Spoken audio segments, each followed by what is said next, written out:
En tant que conseil scolaire, vous savez tous que notre mission éducative va bien au-delà de la performance scolaire de nos élèves. Nous avons la grande responsabilité d'offrir à tous les jours des expériences d'apprentissage, des expériences culturelles, sociales, artistiques et sportives afin de permettre à chacun de nos élèves de développer son plein potentiel. Nous avons aussi le devoir de créer des espaces d'apprentissage, des espaces d'enseignement et de développement personnel, nous permettant à tous et chacun de se développer dans un milieu exempt de toute forme de discrimination. L'ethnicité, la religion, l'identité et l'orientation sexuelle sont des choses qui nous définissent en tant qu'individus uniques. En aucun temps, ces attributs ne devraient faire l'objet de discrimination, d'intimidation ou de toute forme de jugement. Nous sommes tous et toutes uniques et c'est ce qui fait la richesse de notre monde. Sachez que votre conseil scolaire, le Conseil des écoles publiques de l'Est de l'Ontario, tient à célébrer la Journée rose et c'est avec beaucoup de fierté que je me joins à vous aujourd'hui. Juste un regard facile à faire, un peu plus d'amour que d'ordinaire. La journée rose, c'est une journée que tout le monde est pareil. Intimider, c'est briser le cœur de quelqu'un d'autre.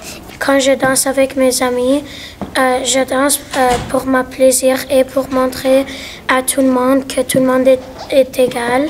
Donc, la Journée rose pour nous, Michaël Jean, c'est vraiment une occasion de permettre à tous nos élèves de démontrer qui ils sont, de montrer leur capacité unique, leur façon de voir la vie qui est unique, leur permet de s'exprimer et surtout de partager les efforts qu'ils font ensemble, ces 120 élèves, avec le reste de la communauté. C'est pas juste à Barrhaven ou à Ottawa, mais à travers le Canada et peut-être même à travers le monde. C'est la 3e année que l'École Michaël Jean, en partenariat avec Jares Vision, et qu'on se déplace au Parlement pour la Journée rose. Si les enfants sont tous les mêmes, alors il faudra leur dire que l'homophobie, c'est une forme de discrimination et que dans notre société, au Canada, on ne fait pas de discrimination sur le sexe, sur l'orientation sexuelle ou sur la race. Donc, c'est contre les lois, c'est aller contre les valeurs fondamentales du Canada. Alors, il faudra leur dire tout simplement d'arrêter.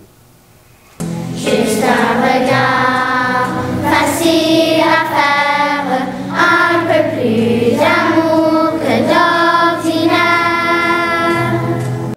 Il y a beaucoup d'adultes qui vont prétendre que les gens ou les jeunes qui sont victimes d'intimidation, c'est un peu de leur faute, comme s'ils attiraient ça sur eux parce qu'ils sont différents. Premièrement, aller dire à un jeune que s'il est victime d'intimidation, c'est parce qu'il est différent, c'est lui dire à quelque part que c'est de sa faute. Donc, on devrait faire l'éloge de la différence. Nous sommes tous différents. Il est important au CPO d'inclure dans nos pratiques toute une diversité, être accueillant pour toute la communauté et pour tous nos élèves. C'est que les élèves, quand ils apprennent à se connaître, ils se sentent plus en sécurité à l'école parce que quand on reconnaît les différences, on n'a pas peur des autres.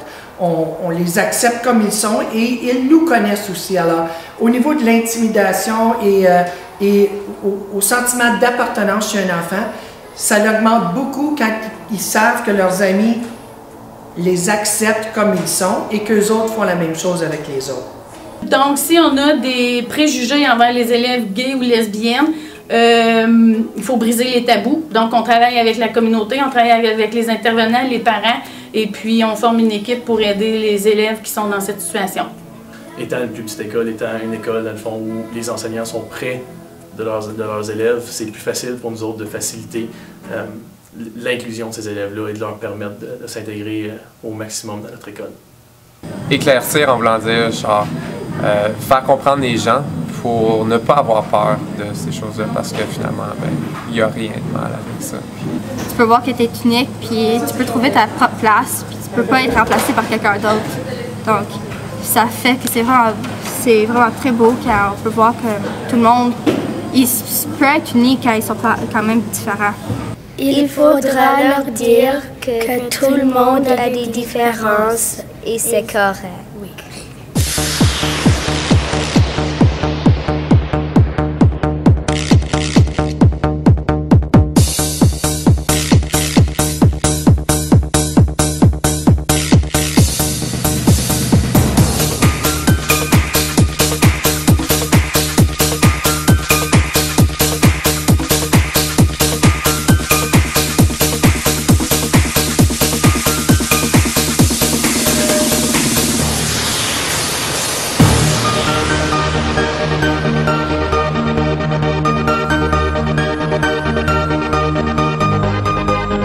Thank you.